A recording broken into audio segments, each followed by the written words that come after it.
రాష్ట్రంలో మరిన్ని వార్తలు వేగంగా సంక్షిప్తంగా. పశ్చిమ గోదావరి జిల్లా తణుకు టీడీపీ కార్యాలయంలో ఎమ్మెల్యే ఆరిమిల్లి రాధాకృష్ణ సీఎం సహాయ నిధి చెక్కుల్ని పంపిణీ చేశారు. వివిధ గ్రామాలకు చెందిన 17 మంది లబ్దిదారులకు 23 లక్షల రూపాయల చెక్కులు అందజేశారు.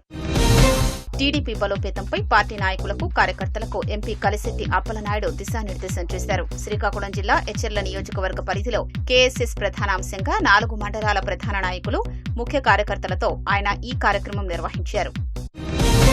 ఎన్టీఆర్ జిల్లా పెనుగంచి ప్రోలు తిరుపతమ్మ దేవస్థానంలో నూతనంగా నిర్మించిన భవనాల్ని ఎమ్మెల్యే శ్రీరామ్ తాతయ్య ప్రారంభించారు. 4.75 కోట్లతో నిర్మించిన కేశఖండశాల, సులభ కాంప్లెక్స్, హైదరాబాద్ కు చెందిన దాత 1.80 కోట్లతో నిర్మించిన భక్తుల విశ్రాంతి మందిరాన్ని అధికారులతో కలిసి ప్రారంభించారు. శ్రీకాకుళం జిల్లా సారవకోట మండలం కురిడింగి గ్రామ సమీపంలో ఆదివారం జరిగిన రోడ్డు ప్రమాదంలో 2 మృతి చెందారు. పాతపట్నం వైపు వెళుతున్న కారును ఎదురుగా వస్తున్న లారీ ఢీకొనడంతో ఒకే కుటుంబానికి చెందిన 2 మృతి చెందగా మరో 2కి గాయాలయ్యాయి. పోలీసులు కేసు దర్యాప్తు చేపట్టారు.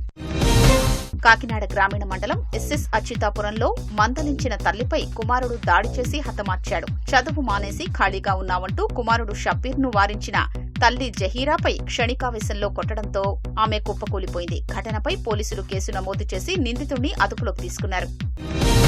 శ్రీకాకుళం జిల్లా పాతపట్నంలో గంజాయిని పట్టుకున్నారు. పాతపట్నం మండలం పరిధిలో కాపు గోపాలపురం జంక్షన్ నుంచి తరలించడానికి సిద్ధంగా ఉన్న 21 కేజీల గంజాయి, 2 నిందితుల్ని, 2 సెల్ ఫోన్లను పోలీసులు స్వాధీనం చేసుకున్నారు.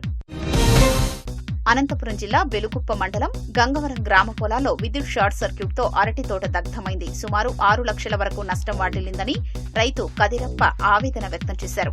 ప్రభుత్వమే తనను ఆదుకోవాలంటూ విజ్ఞప్తి చేశారు. సత్యసాయి జిల్లా కదిరి శ్రీ లక్ష్మీ నరసింహస్వామి బ్రహ్మోత్సవాల్లో శ్రీదేవి భూదేవి సమేత వసంత వల్లభుడి చంద్రప్రభ వాహన సేవ కన్నుల పండుగగా సాగింది.